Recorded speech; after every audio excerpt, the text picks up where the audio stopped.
After weeks of relentless US and Israeli bombardment targeting Iranian proxies and a series of explosive ultimatums from Donald Trump, the Middle East is standing at the absolute edge of an all-out war. But in a sudden twist, the military option Washington relied on has completely backfired. The momentum has abruptly shifted away from the United States. Instead of folding, Tehran established a terrifying deterrence doctrine. They made it clear that if a direct strike occurred, they wouldn't limit their retaliation to the Middle East. They would target high-value assets far outside the immediate conflict zone. One of those prime targets is the highly strategic joint US-British military base at Diego Garcia in the Indian Ocean. A single precision strike there would cripple Western naval and air logistics across the hemisphere. Then came the secondary threat, severing the global underwater internet cables that route through the Red Sea and Persian Gulf, connecting the Middle East, Europe, and Asia. Cutting these lines would instantly freeze international banking and communications. This diagram shows what happens if they execute their third threat, closing the Strait of Hormuz. Blocking off this critical trade route chokes off global oil shipments, which triggers an exponential, crippling spike in global energy prices. Faced with this combination of threats, the United States realized a military strike would trigger a global economic collapse. They needed an immediate diplomatic off-ramp. But Washington is trapped. Direct communication with Tehran is non-existent, and traditional Western mediators are viewed as too compromised to be trusted.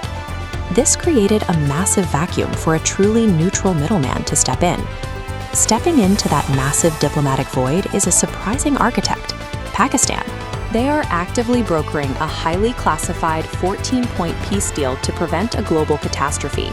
This effort involves sudden, high-level back-channel visits to Tehran, spearheaded by Pakistan's Interior Minister, Mohsin Naqvi. Behind closed doors, Pakistan's civilian diplomats and top military brass are working in complete lockstep, building a fragile bridge of communication between Washington and Tehran.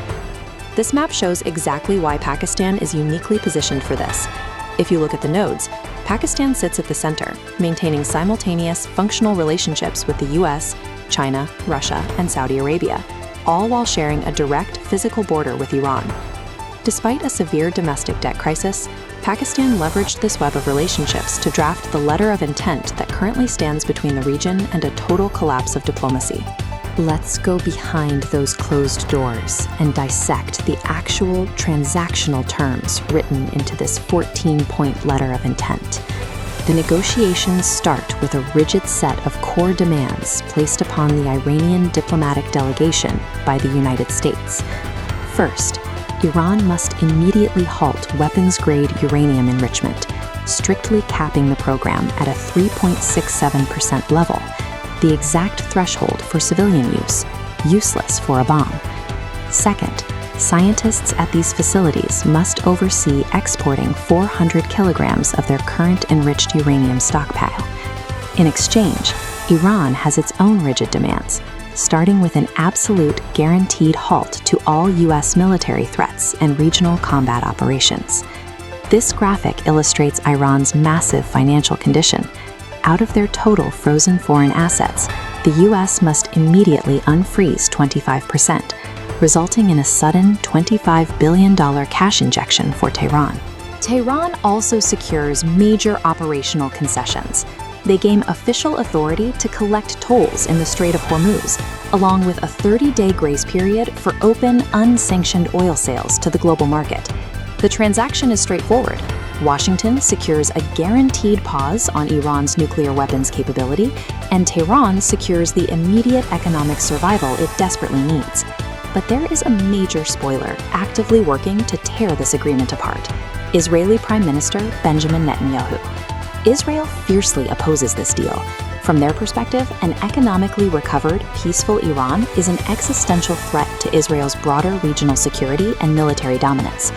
This opposition has boiled over into tense, aggressive phone calls from Netanyahu to Donald Trump, with the Israeli Prime Minister demanding an immediate return to the military option. Recognizing that Islamabad is the architect of the deal thwarting their military objectives, Israel has now launched an intense media campaign specifically targeting Pakistan to discredit the negotiations. If this letter of intent is officially signed in Tehran, the geopolitical aftermath will ripple far beyond the borders of Iran. Signing this treaty signifies a permanent shift in how power is exercised across the Middle East. First, it proves that Iran's asymmetric military deterrence successfully forced a diplomatic solution.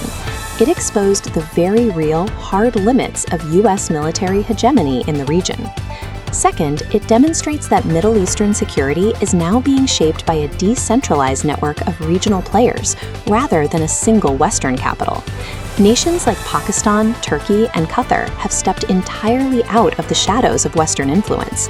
They are now acting as the primary power brokers on the global stage. The future of Middle Eastern security will no longer be dictated solely by Washington.